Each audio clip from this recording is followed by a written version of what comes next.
जगत सारा क्षणिक है और आत्मा एक नित्य है। आत्मा का अनुभव बस एकमात्र नित्य है। कहन राज को करन मन, करो महान यह काज। आप्त ज्ञान की प्राप्ति है, मंगलमय सुख साज। मंगलमय सुख साज।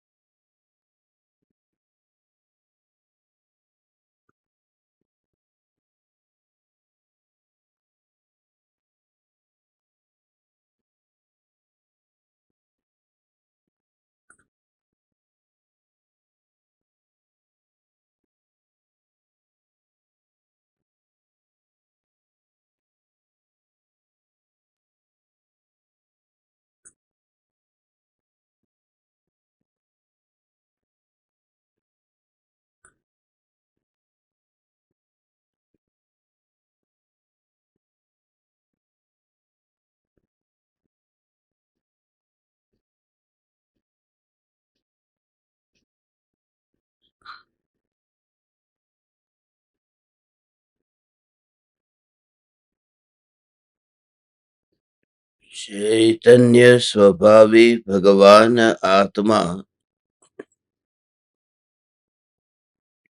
स्वयं ही चैतन्य समयसार है।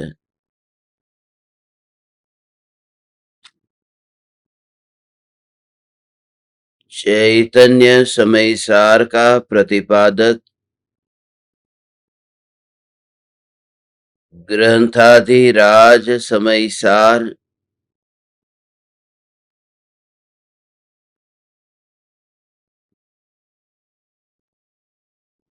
सम्यक दृष्टि ज्ञानी धर्मात्मा को जुगुप्सा रहित सिद्ध करता है।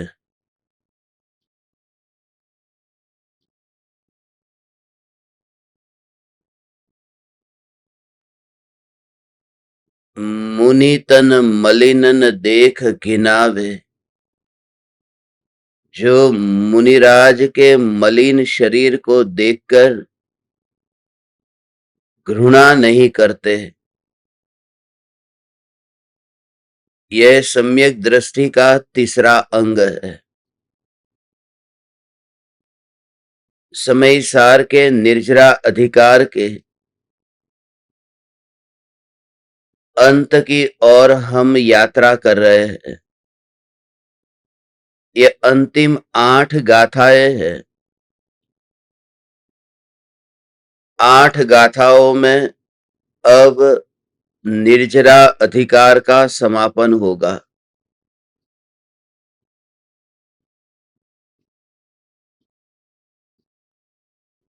आत्मा की अनुभूति तो आंखों से दिखाई नहीं दे सकती। सम्यक दर्शन आंखों से दिखाई नहीं दे सकता, मगर सम्यक दृष्टि ज्ञानी की पहचान इन 8 अंगों से हो सकती है। यह गौण रूप से कथन किया है। उन 8 अंगों में से हमने 2 अंगों पर चर्चा की, निशंकित अंग और निकांक्षित अंग। सम्यक दृष्टि को जिनेंद्र भगवान के वचनों में शंका नहीं होती। सम्यक दृष्टि की श्रद्धा में देव शास्त्र गुरु के प्रति शक का कीड़ा नहीं होता। श्रद्धा का कमल इतना निर्मल है कि उसमें कीड़े के लिए भी अवकाश नहीं है। द्वंद से नहीं उलझ रहे हैं। जो अज्ञानी की हालत है कि क्या यह सच है या यह सच है, द्विधा चलती है, द्वंद चलता है। मैं किसे सत्य मानूं? जब सत्संग सुनने बैठते हैं तो भगवान आत्मा उपादेय लगता है, मगर जब इंद्रिय विषयों के भोगों में लिप्त होते हैं तब वह भगवान आत्मा की ज्ञान की जानन धारा का तो विचार भी नहीं आता। जब इंद्रिय विषयों में से सुख लेते हैं तो विचार आता है कि ये सुख तो आ रहा है, मैं कैसे मानूं कि इंद्रियों के विषयों में सुख नहीं है। इस प्रकार से अनेक प्रकार की अंतर में ही अंतर में चित्त में चंचलता चलती है। सम्यक दृष्टि अब अचल हो गए हैं, वे एक स्थान पर विराजमान हो गए।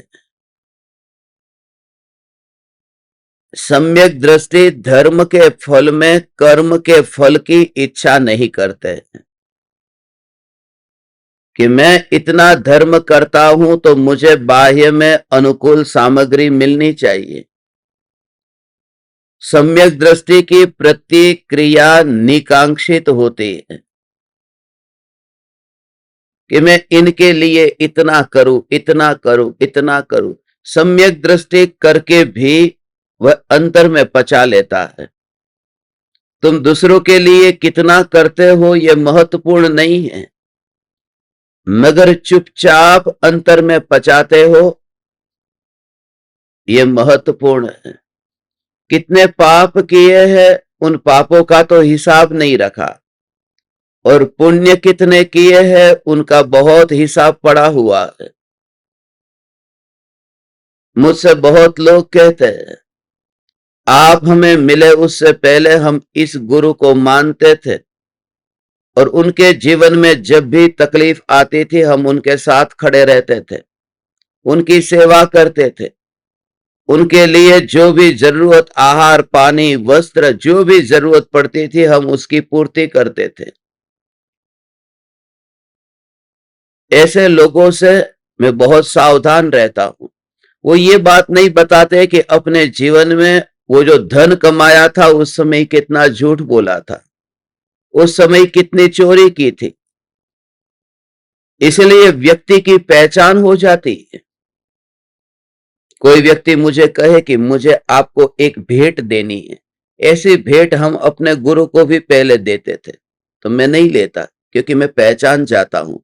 मेरे में वह कला है कि ये व्यक्ति जो मुझे ये सुना रहा है कि उसके गुरु के लिए वह इतना करता था, वो ये मेरी बात भी आगे दुनिया में ढोल लेकर के पीटेगा, क्योंकि उसका स्वभाव ऐसा है, पचाने का नहीं है। सम्यक दृष्टि जो कुछ भी करता है वो अंदर पचा लेता है। पाप कितना किया वह नहीं बताया, मगर पाप के बाद जो पुण्य किया उसका प्रदर्शन किया। ज्ञानी में वह कला है कि आदमी सामने खड़ा हो तो ऊपर से नीचे देख करके ही उसको पहचान लेते हैं कि इसकी असलियत क्या है, और बहुत सावधान रहते हैं, क्योंकि संसार के पूर्व भवों का और इस भव का इतना अनुभव है, ये समझ में आता है। लोग आध्यात्मिक साधना केंद्र में दान देने आते हैं तो कहते हैं कि वो डायरेक्ट दान मेरे पास में देने आए, क्योंकि पता चलना चाहिए कि वो रुपया मेरे पास में पहुंचा है। ये ड्रामाबाजी क्यों करना? मुझे तो पता भी नहीं चलना चाहिए कि तुम क्या कर रहे हो, मगर अहंकार से भरा हुआ चित्त होता है। तुम खुद विचार करना, और मैं सत्य बोलता हूं इसलिए तुम्हारी अंदर की वृत्तियों की मलिनता को, क्योंकि मैं चर्च में जाता हूं तो चर्च में देखता हूं कि जब वो प्रवचन के बाद में, पादरी का प्रवचन होता है, उसके बाद में वो थैली घुमाते हैं और उस थैली में जिनको जो कुछ भी डालना है वो डाल देता है। मगर जब एक हाथ से, ये दाएं हाथ से वो थैली में कुछ डालता है, 5 रुपया, 10 रुपया, $5, $10, मगर दूसरा हाथ पीछे रखता है। मुझे तो पहले थोड़े दिन पता ही नहीं चला कि ये लोग क्या कर रहे हैं। मगर बाद में पता चला कि तुम इतना भी करते हो तो तुम्हारे बाएं हाथ को पता नहीं चलना चाहिए। तुम इतने चुप रहो कि तुमने अपने जीवन में पूर्व में क्या क्या किया है, तुमने किन किन के लिए क्या क्या किया है। कोई अपेक्षा नहीं है, चुप रहता है। वो पहचान लेता है कि किसी के सामने भी मुझे प्रदर्शन नहीं करना है। सम्यक दृष्टि ज्ञानी धर्मात्मा करता तो बहुत कुछ है, मगर इतनी भी अपेक्षा नहीं है, निकांक्षित है। पूज्य गुरुदेव श्री कांजी स्वामी कहते थे, हाथी पहले कैसे कीचड़ में गिरता है और फिर पानी के नीचे जाकर के फिर वो नहाता है। पहले गंदा होता है फिर साफ होता है। और ये तो अपने कर्मों के मैल को धोना है, उसका प्रदर्शन क्यों करना। तुम स्नान करते हो तो खुले रास्ते पर आकर के थोड़ी करते हो कि देखो मैंने स्नान किया। घर के अंदर कोने में बैठकर चारों दीवार को बंद करके हम शरीर के मैल को धो देते हैं। छुपी तरह से जब शरीर के मैल का भी धोने का हम प्रदर्शन दुनिया में नहीं करते, तो आत्मा के मैल को दूर करने का प्रदर्शन दुनिया में क्यों करना। चुपचाप बैठे रहो। और यही कारण है कि मैं व्यक्तिगत रूप से किसी भी ज्ञान दीपक की कोई भेंट लेता नहीं, क्योंकि ऐसा सुपात्र जीव मुझे मिलता नहीं है। आज तक ऐसा सुपात्र जीव ने मिला जो अंदर ही अंदर पचा सके। हमने किसी के लिए कुछ किया ही नहीं, बात ही न निकले। अपेक्षा हमारी कुछ भी नहीं है।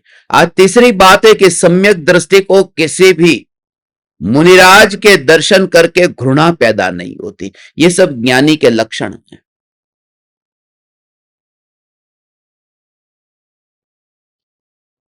घृणा नहीं होती, क्योंकि मुनिराज की बात क्यों कही। मुनिराज को स्नान व्रत का नियम होता है, और स्नान व्रत के धारी मुनिराज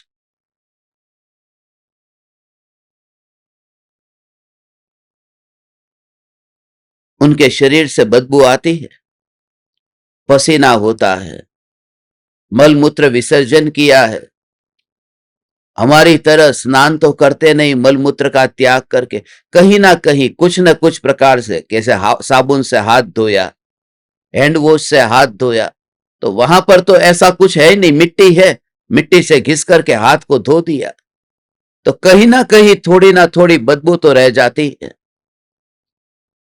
और शरीर से तो बदबू आ ही रही है। हम एक दिन स्नान नहीं करते तो कैसा होता है। तो मुनिराज का शरीर तो शरीर है ना, शरीर को थोड़ी ना लेना देना है कि ये मुनि का है। यदि ऐसा होता तो मुनिराज को, वादीराज मुनिराज को फिर कोड ही नहीं होता कि ये तो धर्मी है, तपस्वी है, इसके शरीर पर कोड तो होना ही नहीं चाहिए। शरीर को उस आत्मा से क्या लेना देना जो तपश्चर्या करता है। वो तो उदय अनुसार देह में परिवर्तन होगा। शरीर को क्या लेना देना, शरीर तो जलता रहेगा। यही तो कारण है कि परम कृपालु देव का जो शरीर है, वो शरीर कैसा हो गया, शिथिल हो गया। तो आत्मा तो इतना तपस्वी था, शरीर इतना दुबला पतला क्यों हो गया। इसलिए क्योंकि सम्यक दृष्टि ज्ञानी धर्मात्मा और देह की अवस्था के बीच में संबंध नहीं है। ये दोनों ज्ञानियों की बात। गुरुदेव बीमार पड़े,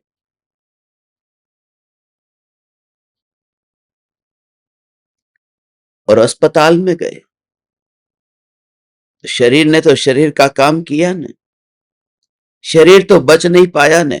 शरीर का काम करता है। शरीर का क्या, पंडित टोडरमल जी को हाथी के पैर के नीचे कुचलवा दिया गया, तो हाथी ने जब पैर रखा तो ज्ञानी अज्ञानी ये कुछ नहीं देखा जाता। ये तो कहते हैं कि हाथी ने टोडरमल जी पर जब पैर रखने के लिए महावत ने कहा कि पैर रख, मगर हाथी ने पैर नहीं रखा। फिर दूसरी बार पैर रखने को कहा, हाथी ने पैर नहीं रखा। फिर महावत ने मार मार करके हाथी को पैर रखने को कहा। तब टोडरमल जी ने उस हाथी को कहा कि तू क्यों मार खाता है, जब मेरे ही आयुष्य का उदय पूर्ण हुआ है तो तू पैर रख दे। और फिर हाथी ने पैर रख दिया, ऐसी कहानी आती है। मगर हाथी ने पैर रखा तो ज्ञानी है, तो कैसे असर होगा? असर तो होगा। तो मुनिराज का जो शरीर है वो गंदा शरीर है। इसलिए ये बात तुम ध्यान रखना कि जब मुनिराज के दर्शन करेंगे, हम तो दर्शन भी करेंगे और हम तो मुनि भी होंगे, उस समय स्नान व्रत के धारी होंगे। तो कितने सालों से स्नान नहीं किया, गंदा शरीर है, फिर भी सम्यक दृष्टि उनके पास में बैठते हैं, मुनिराज के पास में बैठकर उनके ज्ञान लेते हैं, उनकी संगति में रहते हैं। उन्हें यह लक्ष्य ही नहीं होता कि शरीर से दुर्गंध आ रही है। ये दशा भी ज्ञानियों की उत्कृष्ट दशा है। घृणा नहीं होती। लोग कहते हैं न, वहां पर जाकर के बैठो, स्मशान में भी बदबू आती है। हम वहां गंगापुर में नदी के किनारे पर बैठते हैं न, ध्यान के लिए, ध्यान के प्रयोग के लिए, तो वहां पर कितनी बदबू आती है। कुछ लोगों ने पूछा था न कि मंदिर में बैठ करके ध्यान नहीं करते और ये गटर के बीच में ध्यान करने बैठते हो, कोई अच्छी जगह नहीं मिली ध्यान करने के लिए। ध्यान कीचड़ के बीच में ही होता है।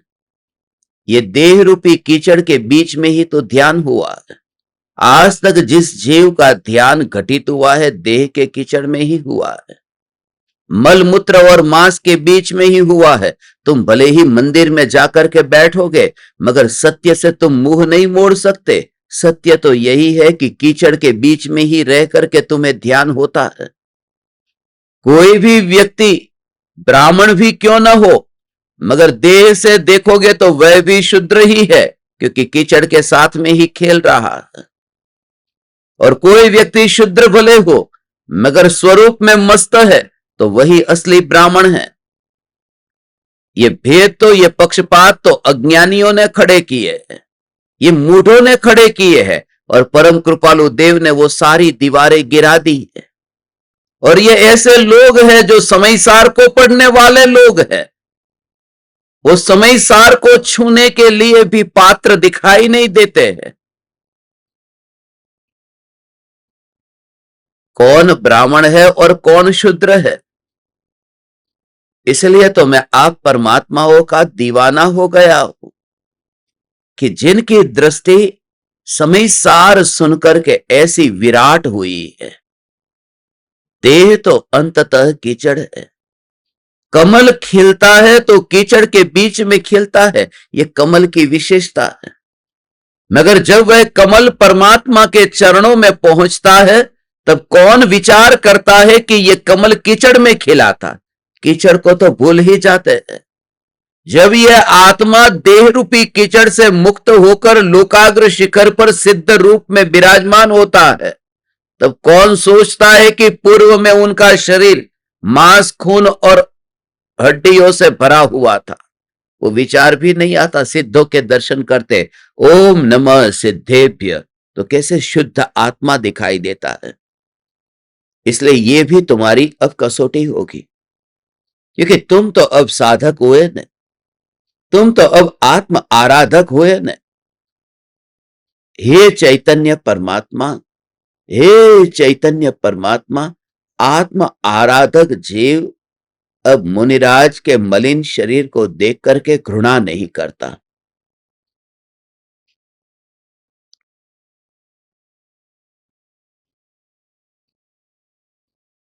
दो सौ 31वीं गाथा है। ये 31वीं गाथा में ये देखो,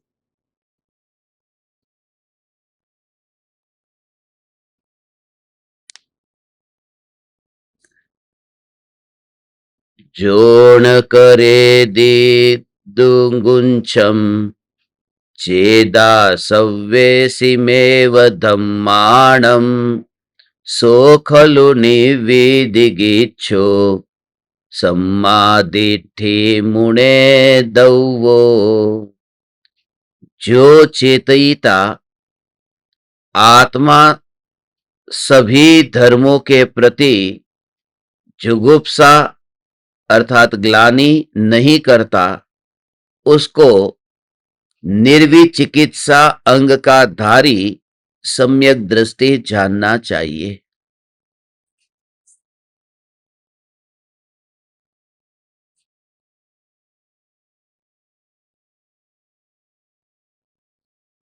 ये तीसरा नी नी नी, ये याद रखने के लिए कहा था, ये तीसरा अंग है। निशंकित, निकांक्षित और निर्विचिकित्सा। अभी तो आप सभी को ये 8 अंग के नाम याद हो गए होंगे। हो गए सबको? किन किन को हो गए? 8 अंग के नाम हो गए न? हम्म।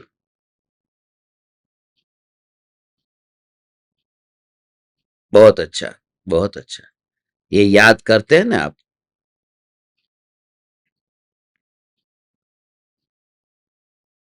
8 अंग और 25 दोष से रहित।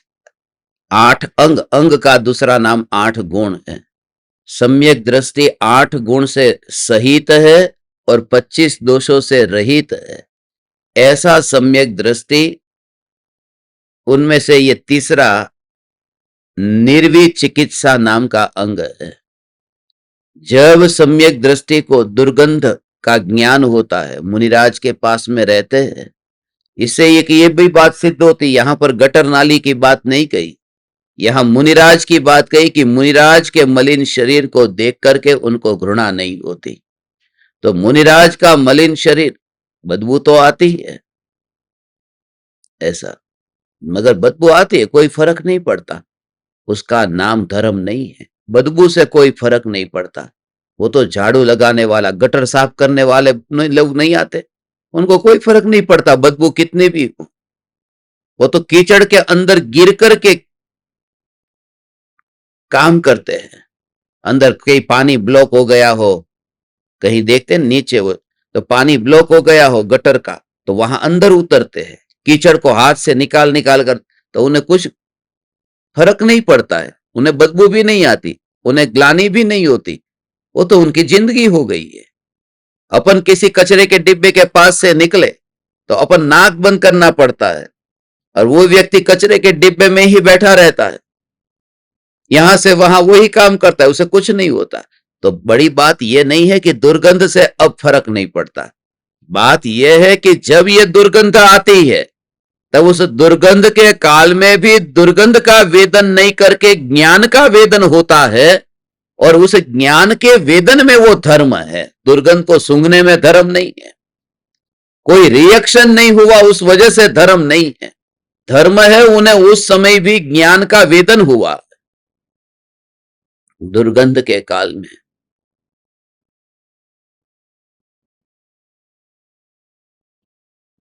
ऐसा होता है।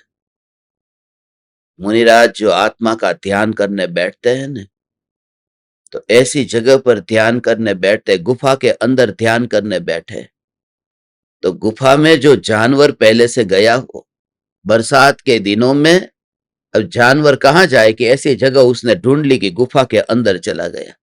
तो गुफा में जाकर के वहीं पर ही बीमार पड़ गया, बाहर निकला नहीं, वहीं मर गया। अब वहां मर गया तो उसको बाहर कौन निकालेगा मुर्दे को? कुछ नहीं, सड़ा हुआ वहां पर कुत्ते का, बिल्ली का, ऐसे जानवर का शरीर गुफा में पड़ा है। अंदर ही अंदर पड़े पड़े बदबू आने लगी, सड़ने लगा। और वो ऐसी गुफा के अंदर मुनिराज गए।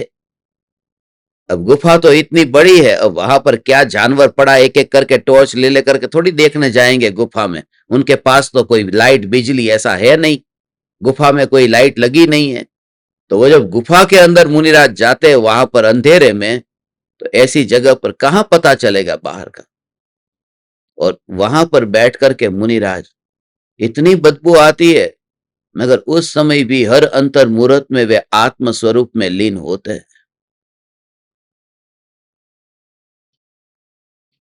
मगर वो तब तक नहीं हो सकता जब स्वरूप के साथ में अनुसंधान न हुआ हो।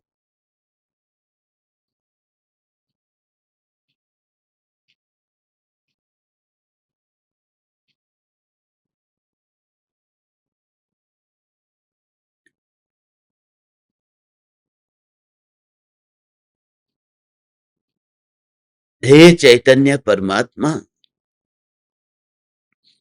5 इंद्रिय के माध्यम से अपने ज्ञान स्वभाव को बाहर जाता हुआ फैलता हुआ देखे तो कुछ लगे कि अब अहित हुआ है। सम्यक दृष्टि को ज्ञान में एकत्व हुआ है। इसलिए सुगंध हो या दुर्गंध हो, किसका भी ज्ञान होता हो, उन्हें ज्ञान का परिणमन ही दिखाई देता है। ज्ञान का परिणमन जिसके स्वभाव में ज्ञान के अतिरिक्त कुछ परिणमन ही नहीं हो सकता, तो ये सुगंध या दुर्गंध के रूप में यह ज्ञान परिणमित होगा कैसे? ओ हो। जो ज्ञान स्वभाव मात्र जानना जानना जानना जानना जानना जानना, ऐसा जानना जानना जानना जानना ऐसा, क्योंकि वहां पर वह दिखाई ही नहीं देता। अंतर में इतना, अंतर में इतना इतना इतना अहोभाव उस आत्मा का, आत्मा के प्रति कि देह का विचार ही नहीं आता। कैसी कैसी स्थिति होती है। मुनिराज को उल्टी हो जाए, मुनिराज रात को फिर पानी भी पीते नहीं, अब वहां उल्टी हो गई, बदबू आती है मुंह में से। अब मुनिराज को ऐसी स्थिति में जहां कोई एलोपैथिक दवाई नहीं लेते, ऐसी कोई औषधि नहीं लेते, अब रात के टाइम पे तो मुनिराज की उस दशा में, मुनिराज के योग में रह करके बैठना, परम कृपालु देव कहते हैं कि ऐसे मुनि होना तो दुर्लभ है। ऐसे मुनि के योग में जीवन का एक क्षण, एक पल भी बिताया तो इतना महापुण्य का उदय समझो कि ऐसे मुनिराज की संगति में मिल रहने को मिला। जिनको ज्ञान की अनुभूति अंतर में होती है, ऐसे मुनिराज की संगति में रहने को मिला, क्योंकि वहां से ही वो वाइब्रेशंस आएंगे यदि तुम रिसीव करने को तैयार हो। यदि तुम्हारे भीतर में ऐसे भाव है तो तुम वहां पर भी मुनिराज के पास में रह करके ऐसे तैयार होंगे, अपने को तैयार करोगे। जैसी उनकी अंतर में परिणति है, जिसे कहा न, पिता झलक जो पुत्र में दिखती, जिनेन्द्र झलक मुनिराज चमकती। पिता की झलक जैसे पुत्र में दिखाई देती है। बाप जैसे खाना खाने बैठा है, बेटा भी पास में बैठ गया और ऐसे ही खाना खा रहा है। ऐसे ही सम्यक दृष्टि की बात, वहां तो जिनेन्द्र भगवान और मुनि की बात है। हम तो सम्यक दृष्टि की बात करें कि सम्यक दृष्टि ज्ञानी मुनिराज के पास में बैठ करके वो जैसे आत्मा में लीन हुए, ऐसे ही सम्यक दृष्टि भी लीन होता है। अंतर सिर्फ इतना है, ये कपड़े अभी दिखाई दे रहे हैं ना, ओ ओ सम्यक दृष्टि, ओ अभी तो ऐसा है। कल आप ये कह रहे थे ना कि मैं मुनि हो जाऊंगा, मैं मुनि हो जाऊंगा। मुनि हो जाने की जरूरत क्या है, अभी मुनि ही तो हो। कल इन्होंने कितनी गजब की बात कही, अभी मुनि हो, अभी मुनि जैसी तो जिंदगी जी रहे हो। ना घर है, ना परिवार है, ना कोई परिग्रह है, बस ये 2 जोड़ी कपड़े हैं। आप तो मुनि ही तो हो, अभी क्या मुनि होना है। ऐसे मुनिराज का स्वरूप तो जब आप देखेंगे तब आपको पता चलेगा कि मुनि क्या है। ओहो, शरीर पर धागे मात्र का परिग्रह नहीं है, शरीर पर धागे मात्र का परिग्रह नहीं है। अभी तो ये हाथ जोड़ करके करते हो ना, ये पैर छूते हो, वहां पर तो मुनिराज से 7 हाथ दूर रहना पड़ेगा। उनका नाम मुनि है, जो 7 हाथ नजदीक भी मुनिराज के नजदीक नहीं जा सकता, मुनि उसको कहते हैं। वो तो दशा ऐसी दशा है, वहां दूर से ही आशीर्वाद लेना होगा, वायरलेस। यहाँ तो वायर वाला कनेक्शन जुड़ता है, ऐसा होता है। कुछ लोग ऐसे पैर छूते ना, जितना ज्यादा देर पैर छू करके रखेंगे ऐसा समझते थोड़ा और वाइब्रेशन आएगा, और वाइब्रेशन आएगा, और वाइब्रेशन आएगा, और कुछ ना कुछ परिवर्तन ज्यादा हो जाएगा। मैं मना करता हूं, लोग बहुत मना करता हूं, लोग जानबूझ करके उंगली को ऐसा जोर से दबाते हैं कि कुछ ज्यादा आशीर्वाद मिल जाए। पैर की उंगली है ऐसे, बस बस अंगूठे में दर्द हो रहा है अभी, मगर बोले कि जितना ज्यादा आशीर्वाद ले ले ऐसा। तो भावलिंगी मुनि का उनकी भक्ति कैसे करोगे, ऐसे कोई आशीर्वाद नहीं मिलता है, कोई आशीर्वाद। मैं तो खास कहता हूं पैर छू करके कोई आशीर्वाद नहीं मिलता है, और स्त्रियों को तो दूर रह करके ही नमस्कार कर लेना चाहिए। यदि भक्ति का भाव आया कुछ भी नहीं होता। मुनि हम मुनि होंगे, 7 हाथ दूर। हो, स्त्रियों की परछाई भी मुनिराज पर नहीं पड़ती। कैसी दशा है। ऐसा उत्कृष्ट आचरण का हम पालन करें। आज भावना तो भा कि अपूर्व अवसर एवो क्यारे आवशे। ओ हो। हे परम कृपालु देव, हे परम कृपालु देव। शरीर में से लोग कहते हो परम कृपालु देव का शरीर था, उसके अंदर तो उसके अंतिम घड़ी में तो शरीर में से वो टॉयलेट निकलता था ने, तो विष्ठा निकलती तो उसमें से कस्तूरी जैसी सुगंध आती थी। ऐसे सुगंध आती थी। क्या पागलपन लगा रखा है तुम लोगों ने। मूर्खता की कैसे क्या कहना ऐसे जीवों का कि नहीं, उनकी दशा ऊंची थी। ऊंची दशा वाले को जब मल निकलता है तो कस्तूरी की सुगंध आती है। यहां कहते हैं मुनि तन मलिन न, मुनिराज का शरीर से विस्ता निकलती है तो भी बदबू आती है, उनके पसीने से बदबू आती है, उनके शरीर बदबू वाला होता है। ऐसा कोई फर्क नहीं पड़ता, शरीर तो शरीर है ना।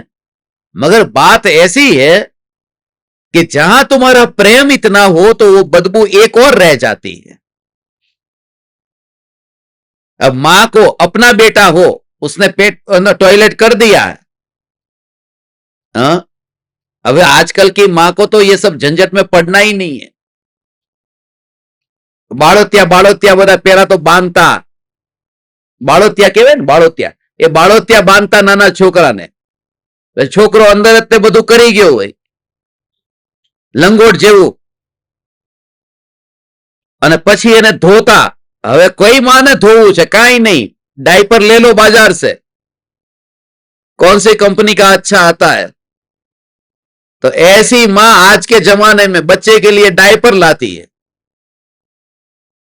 फिर वही बेटा बड़ा होकर के मां के लिए भी डायपर ही मंगवाएगा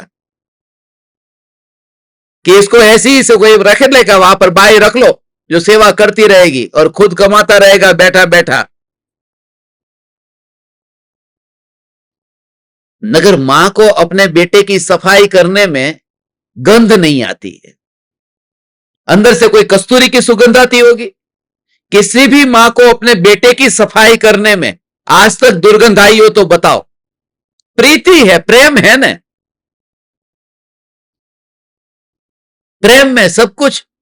तो मुनिराज के प्रति इतना प्रेम है कि वो दुर्गंध है वो एक और चली गई है, मगर वो प्रेम जो है वो देह का रिश्ता नहीं है। वहां तो ऐसी छोटी छोटी बातें अनदेखी हो गई हैं, काम की बातें है ना। ओ हो। काम की, पसीने से भरा हुआ पोस्टमैन आया, पसीना पसीना हो गया है ना। मगर वो पोस्टमैन जब आता है और कहता है कि ये 1000 रुपये आपके लिए मनी ऑर्डर आया है, तो उसको कहते हैं कि पहले तू जा, धुला हुआ कपड़ा पहन करके आप, पसीने की बदबू आ रही है। ला भाई, उसके पास में खड़े रह के सिग्नेचर करते हैं ना, कोई बात नहीं, क्योंकि जो मिल रहा है उसकी महिमा है। मुनिराज के मलिन शरीर को देख करके घृणा नहीं करना, क्योंकि उनके अंतर में कुछ ऐसा प्रकट हुआ है, वो उसके सामने ये शरीर की दुर्गंध फीकी पड़ जाती है। हो। इसलिए तो हमने एक बीच में एक वीडियो भेजा था, कितने दिन से नहाए धोए नहीं, ऐसे मुनि पर, ऐसे साधु संतों पर अक्सर स्त्रियां फिदा क्यों हो जाती है। ये इतनी स्त्रियां क्यों फिदा होती है, पुरुष इतने फिदा नहीं होते। समूसरण में भी स्त्रियों की संख्या डबल थी पुरुषों से, हमारे ज्ञान दीपकों में स्त्रियों की संख्या डबल नहीं 3 गुनी है। ऐसा क्यों होता है? कितने दिन से नहाए धोए नहीं हो ऐसे साधु संतों पर स्त्री फिदा क्यों हो जाती है? उसका मूल कारण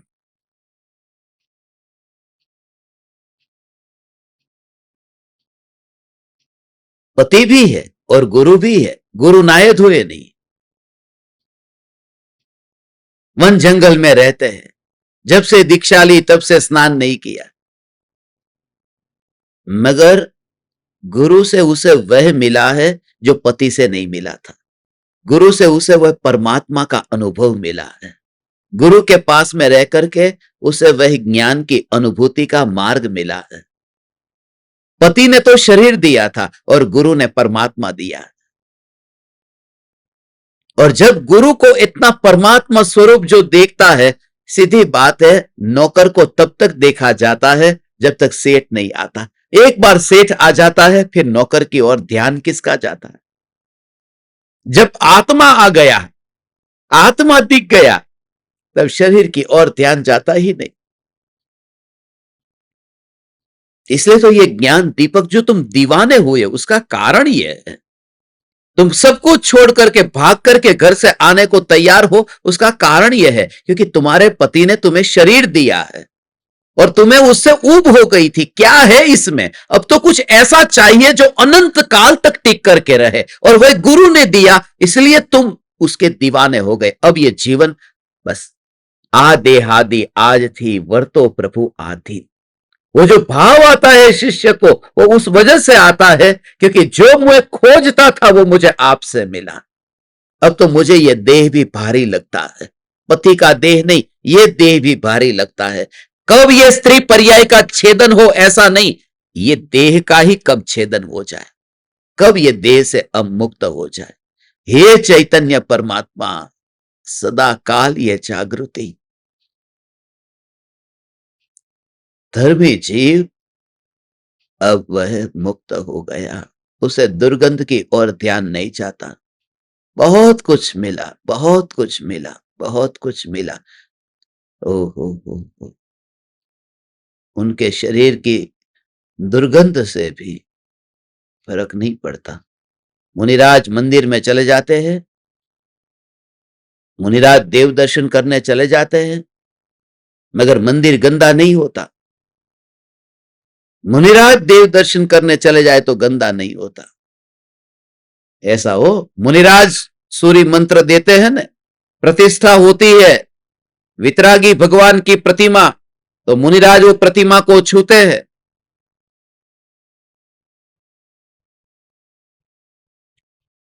तो मूर्ति गंदी नहीं होती,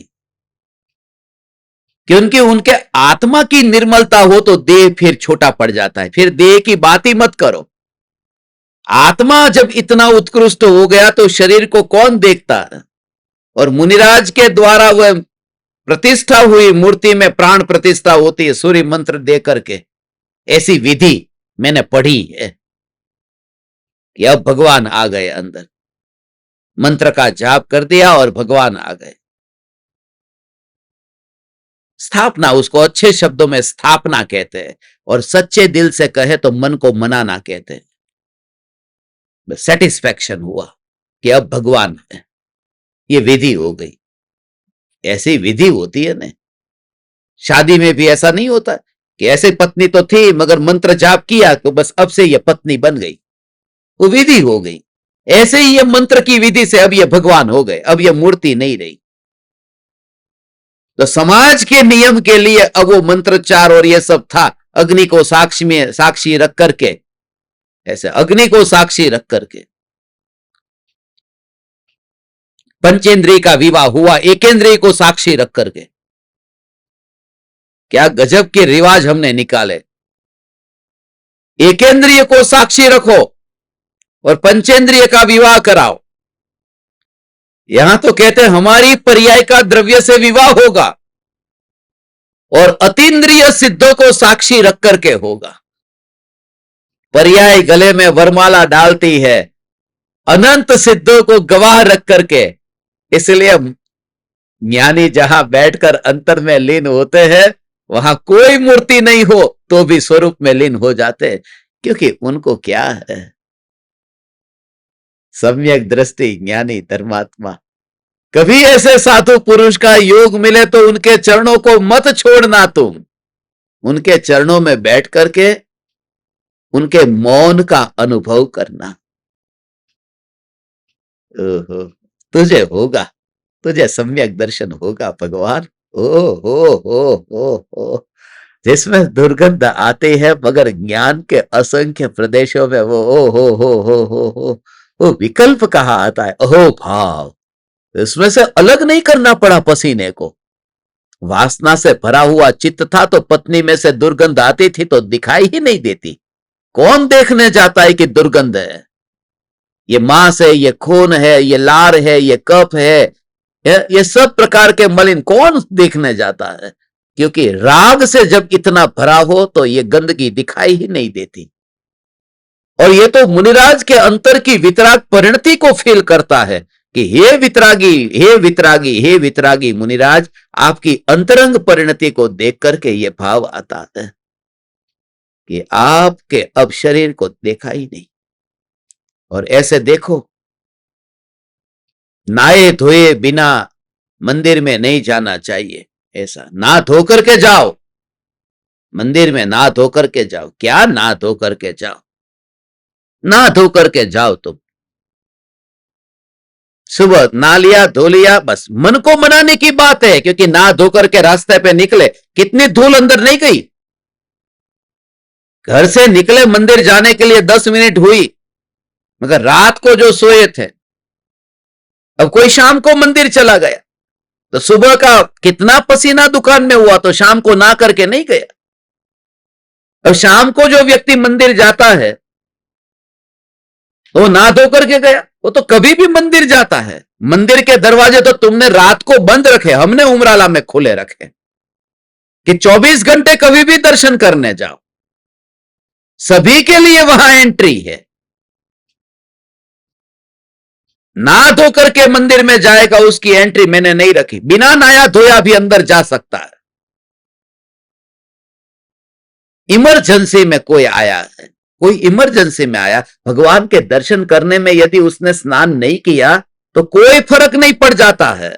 ये सब जड़ता निकालनी है।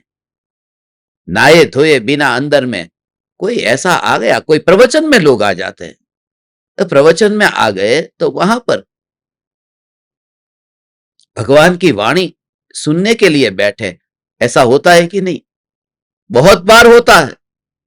ये जो उमराला आते हैं या गजपंथा आते हैं, पूरी रात भर ट्रेन में यात्रा करके आते हैं, रात को नहाए धोए नहीं होते, और 10 बजे का प्रवचन है और उनकी ट्रेन पहुंची 9 बजे, 9:30 और 10 बजे प्रवचन हॉल तक पहुंचे। अब नहाने जाए, तैयार होने जाए तो प्रवचन छूट जाए, तो सीधा ही जाके बिना नहाए धोए वही रंगीन कपड़े में, सफेद दुपट्टा ओढ़ करके बैठ गए प्रवचन में। तो मैं मना करूंगा पहले ना करके आप बाद में प्रवचन में बैठना? कोई बात नहीं। ये सब बातें बहुत नीची, बहुत ओछी बात है। असली बात तो वो परमात्मा बैठा है ना, ऐसी दीवानगी आनी चाहिए। तो आ, हा तो आ।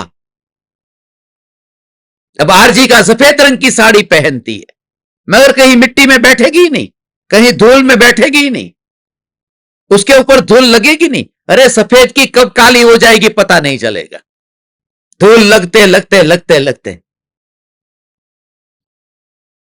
तो गंदगी तो ये सब शरीर ही पूरा कीचड़ है।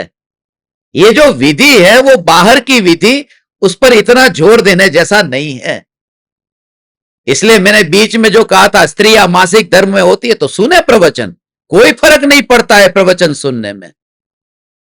खास तो उस समय में ही तो उसको बेचारी को मौका मिला है, बाकी कौन से टाइम पे उसको सुनने का मौका मिलता है? जब घर के सब झंझट से बच करके वो 5 दिन सुनने के लिए बैठती है, क्यों नहीं सुने?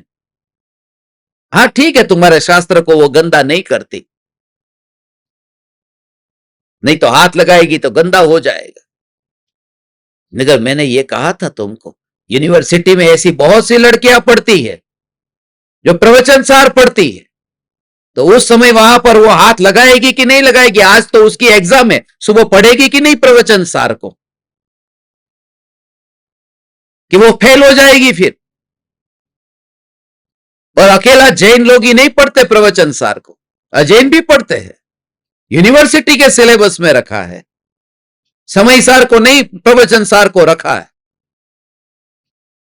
वो तो शरीर की स्थिति में उस समय वो जो पढ़ रही है, मैं तो तुम्हें हाथ लगाने को भी नहीं कहता, चलो तुम कम से कम उसके कान में वाणी तो पढ़ने दो।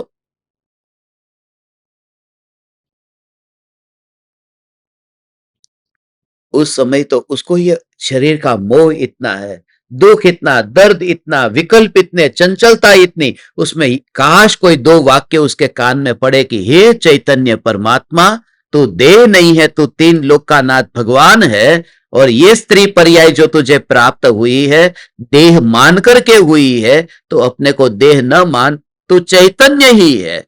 तो ऐसे कीचड़ के बीच में रह करके भी वो सम्यक दर्शन पा सकता है, वो आत्मा सम्यक दर्शन पा सकता है।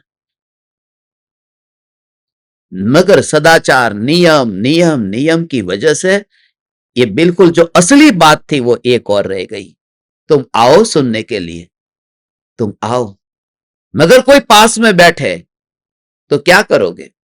ऐसा व्यक्ति, अरे कौन पास में बैठा है तुम्हें पता नहीं। अब तुम विमान में बैठे हो, पास में कौन सी स्त्री पास में बैठी है? जो गंदी स्त्री है। अब मैं पास में बैठ करके मेरा समय सार का स्वाध्याय कर रहा हूं, तो फिर मन स्थिर रहेगा ही नहीं। गंदे लोग पास में आकर के बैठ गए तो एक एक के अंदर कौन देखने गया है कि कौन अपवित्र है कौन पवित्र है? ये सब वास्तव में देखे तो विकल्प जो है वो विकल्प सबसे बड़ा कीड़ा है। शरीर की अपवित्रता इतनी खतरनाक नहीं है जितना अपवित्रता का विकल्प खतरनाक है।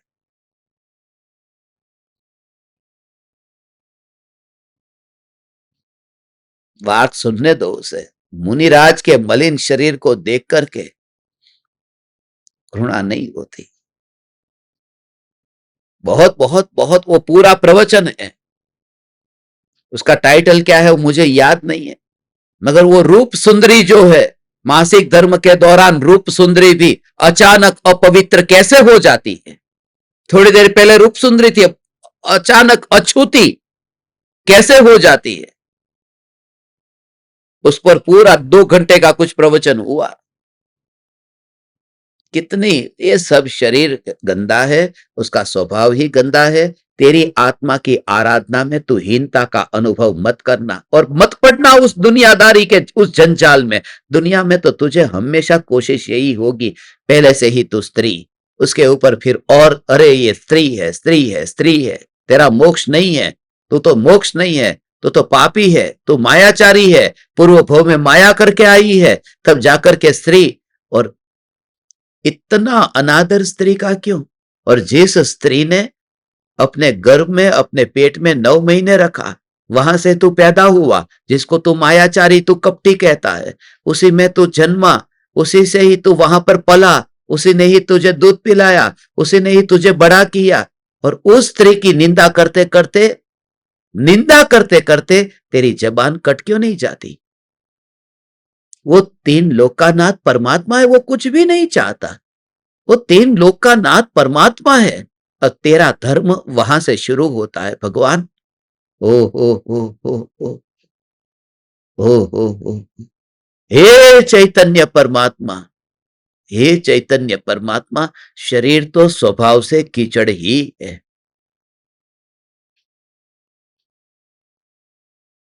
स्वभाव से कीचड़ ही है। स्त्री नरक में पटका देती है, ऐसा लिखा है और ये शास्त्रों में लिखा है, स्त्री नरक में पटका देती है। थोड़ा पुरुष का भी लिखो ना कि पुरुष भी स्त्रियों को पटकाता है, मगर ये लिखने वाले पुरुष थे। स्त्री नरक में पटका देती है, स्त्री में ही सारा का सारा दोष है, पुरुष के अंदर तो है ही नहीं, वो दूध का धुला हुआ है। प्रत्येक आत्मा एक समान है, प्रत्येक आत्मा को उसकी निर्मलता की दृष्टि से देखो। लिखना तो ऐसा चाहिए था, स्त्री नरक में नहीं पटकाती है, पुरुष के भीतर में स्त्री के प्रति जो बुरा भाव पड़ा हुआ है उसको वह बुरा भाव नरक में पटकाता है। निमित्त क्या नरक में पटकाएगा, निमित्त क्या भटकाएगा पूरा, मगर निमित्त पर दोष देकर के खुद अपन बचने की कोशिश करते हैं कि मेरे में तो कुछ नहीं है। प्रॉब्लम वहां पर था, किन किन स्त्रियों को उसने इतना अच्छा मेकअप किया था, इसके लिए मैं फंस गया। शादी में लोग ऐसे ही तो फंसते, लड़की देखने जाते तो वो मेकअप करके बैठी होती, वो तो जब शादी करके मुंह धो के बैठती है तब पता चलता है कि असली क्या था। वो मेकअप की वजह से मैं फंस गया था, लिपस्टिक की वजह से फंस गया था, वो तेरे मोह की वजह से फंसा। ये तो के अपना दोष ही देखना है, आगे आएगा सम्यक दृष्टि जीव दूसरों के नहीं अपने दोषों को देखते हैं कि भूल मेरी है अंदर में। हे वितरागी मुनिराज, ओ हो, ओ हो, स्नान नहीं करते और मुनिराज ऐसा प्रवचन सुनने बैठ जाए। हाँ? ऐसा प्रवचन सुनने का अधिकार सिंह के मुंह में मांस था कि नहीं? वो मजबूरी नहीं थी, स्त्रियों को तो ये मजबूरी है, शेर को कोई मजबूरी नहीं थी, वो तो हिंसा के भाव से वो खा रहा था ना, वो तो खा रहा था, मारने का भाव भी आया था, और मुंह में मांस और खून ये सब है। तो भी मुनिराज की बात सुनी कि नहीं सुनी, और मुनिराज ने उपदेश दिया कि नहीं दिया? सुनने का अधिकार सबको है, उसने उतना नीचा और अपवित्र क्यों मानते हो? सुनेगा आज तो कल विचार आएगा, भेद ज्ञान होगा। और ऐसी स्थिति में तो खास जरूरत है जहां शरीर में वेदना। अस्पताल में लोग कहते हैं अस्पताल में प्रवचन नहीं सुनना चाहिए, शरीर गंदा है। अब बूढ़े दादा दादी की उम्र अब 90 साल के हो गए, अब शरीर बेड में ही टॉयलेट बाथरूम हो रहा है, गंदगी पूरी बेड में ही, बेड में, तो वहां पर वो क्या करेंगे? उनको प्रवचन नहीं सुनाना कि अरे कंट्रोल ही नहीं होता, ऐसी शरीर की स्थिति आए, शरीर में टके ही टिके ही नहीं। वहां पर कृपालु देव को ऐसा होता था, आहार कहां टिकता था, शरीर में आहार टिके ही नहीं, जैसा अंदर जाए कि बाहर चला जाए, बाहर चला जाए। तो शरीर का काम करेगा। और आज दूसरों को देख करके हीनता आती है, कल तेरा भी नंबर आएगा, तू चिंता मत कर, सबका नंबर आता है। इसलिए ऐसी उम्र में जब 90 साल की उम्र हुई, मैं आईसीयू में गया, आपका भी आएगा वह समय, मेरा भी आएगा, सबका आएगा, सबके दिन आएंगे। तो पहले से यह सुना होगा भगवान कि अस्पताल में कोई भी हो, मैं आप सबको बता देता हूं, यदि खून की उल्टी होती है, मलमूत्र शरीर में ही वहां पर बेड पे हो जाता है, कपड़े गंदे हो जाते हैं, उल्टी, और शरीर के अंदर तो इतना खून, ये सब होता है ना, तब भी आप अस्पताल में होंगे तो आपके बेटे को बोल देना कि हमको मना नहीं किया है, वो आएंगे, वो आएंगे। वो गंदगी देख करके भी प्रवचन देना बंद नहीं करेंगे, वो तब भी हमें समझाएंगे, तब भी हमें समझाएंगे। परम कृपालु देव के हम अनुयायी हैं, हम चमड़े को देख करके बोध नहीं देते, हम उस आत्मा की जिज्ञासा और प्यास को देख करके देते हैं। हे चैतन्य परमात्मा, इसके लिए आप सब अपने अपने बेटे को बोल देना, नहीं तो बोलेगे ऐसी गंदगी में, अरे ऐसे समय नहीं सुनेगा तो यहां से मरकर अगले भव में कहां जाएगा? इतना उत्तम योग मिला उसको, ऐसा अनदेखा कर दो। और वो कला तुम्हारे में है, यदि रुचि हो तो अनदेखा करने की कला है, तत्व की रुचि हो तो अनदेखा कर देता है जी। अब तुम्हारे हाथ में 500 की नोट आई और मंदिर लेकर के गए, नोट हाथ में लेके मंदिर गए, वो ना मंदिर वाला पहले तुम्हें ये पूछेगा स्नान करके अंदर प्रवेश करना, वहां बोर्ड लिखा रहता है, स्नान करके हाथ पैर धो करके अंदर प्रवेश करना, ये नहीं लिखा वो 500 की नोट को स्नान करा करके मंदिर में लाना। और कितने लोगों के हाथ में घुमी हुई है, थूक भी लगा है, लोग गिनते हैं ना, गांव में तो लोग ऐसे ही गिनते हैं, नोट चिपकी हुए थे, थूक लगाते लगाते, तो नोट भी थूक वाली नोट है। अब हाथ में पसीने वाली नोट है, थूक, पसीना, गंदगी, हाथ का मैल, और फिर भी रुपया हाथ का मैल बोलते हैं, रुपया तो हाथ का मैल है। मगर वो जब मंदिर में आता है तो दान पेटी सामने ही रखी होती, जैसे ही झुके कि डालो 500 की, 100 की, जो भी नोट तुम्हें डालनी है, तो वहां यह गंदगी क्यों नहीं दिखाई देती है? हाथ गंदा दिखाई देता है, वो नोट गंदी नहीं दिखाई देती है।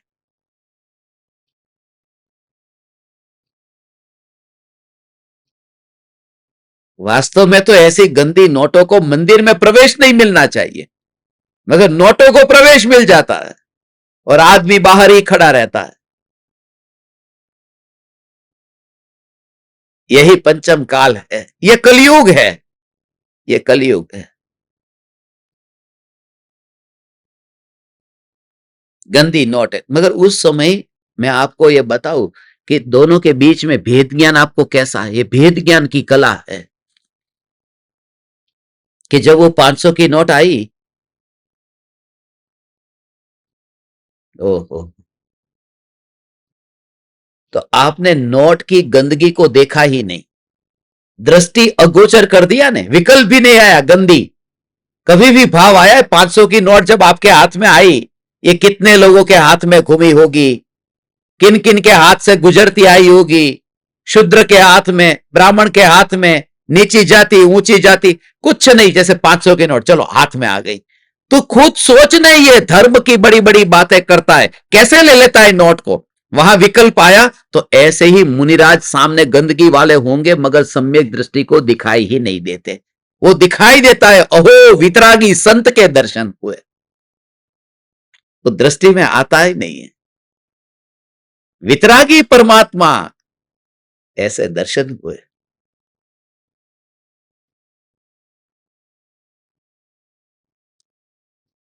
ऐसे मुनिराज के पास में गंदगी कोई उपाय नहीं है, वहां गंदगी होगी, यहां तो हमने बचने का उपाय निकाल दिया कि गंदी नोट को आज के बाद में मंदिर में नहीं लाएंगे। मंदिर में अब दान पेटी के पास में यूपीआई का क्यूआर कोड होता है।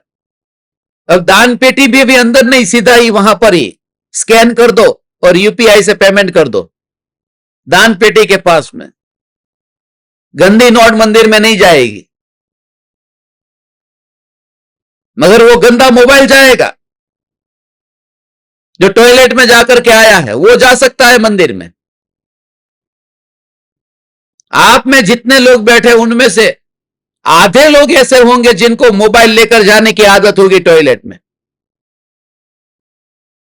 पुरुषों में तो देखता हूं मोबाइल लेकर के टॉयलेट में, एक बार भी आपका मोबाइल टॉयलेट में नहीं गया हो, सच्चे दिल से बताना, एक बार भी मोबाइल टॉयलेट में नहीं गया हो, ऐसा कौन बैठा है? बैठा है तो धन्यवाद।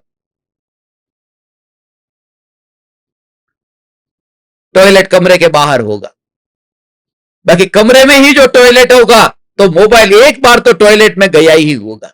और वो मोबाइल मंदिर जा सकता है जो जीवन में कभी नहीं नहाया। मगर ये तीन लोग का नाथ परमात्मा खाली आज नहाने में थोड़ी देर हो गई तो चला गया, वो अंदर एंट्री नहीं है।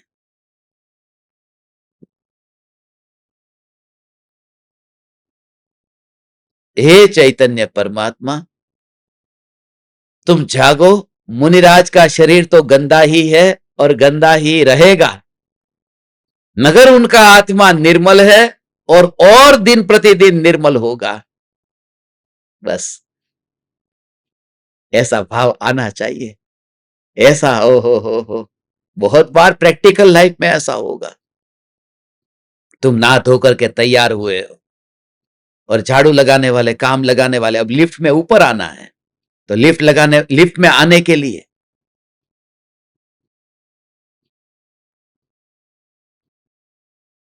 वो काम वाली बाई को बाहर जाओ, तुम्हारी उसकी लिफ्ट अलग होती है,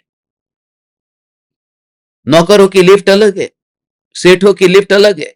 वो नौकर नया धोया होगा तो भी वो दूसरी लिफ्ट में ही आएगा, और सेठ बिना नया धोया पसीने से लथपथ ना वहां पर दौड़ दौड़ के आया होगा, इतना पसीना, तो भी वो करोड़पति की लिफ्ट में आएगा। ये दुनिया का जो रिवाज है वो धर्म में मत डालो, धर्म अलग वस्तु है। ये दुनिया, वो अज्ञानी लोग, उनकी बात क्या करना। हम तो मुनिराज के दासानुदास होकर के मुनिराज के चरणों में बैठेंगे, उनके शरीर को न देखेंगे, उनकी गंदगी को न देखेंगे। ओ हो, एक बालक के रूप में मुनिराज को देखेंगे ने तो आपको अपने बच्चे के प्रति कैसा भाव, ओ हो, बच्चे के प्रति कैसा भाव आता है। ऐसे ही मुनिराज के प्रति तो भक्ति का भाव इतना आता है। ओ हो,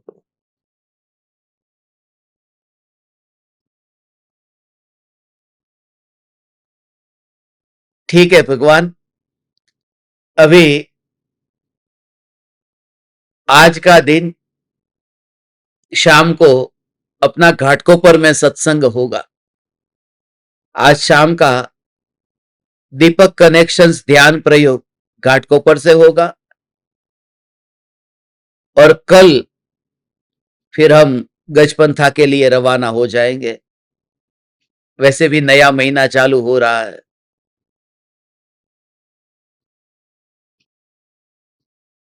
जिन जिन ज्ञान दीपकों को आना है मुंबई के, उनके लिए आज का आखिरी दिन है घाटकोपर में मिलने का, आने का। तो आप सब सब सब सब मुंबई वासी आज घाटकोपर पधारना। सेंटर में आता है, साउथ वाले को, नॉर्थ वाले को, वेस्टर्न वाले को, सभी को बहुत इजी रहेगा, तो सब लोग उसका लाभ लेना। प्रणाम। चैतन्य समय सार, चैतन्य समय सार, चैतन्य समय सार।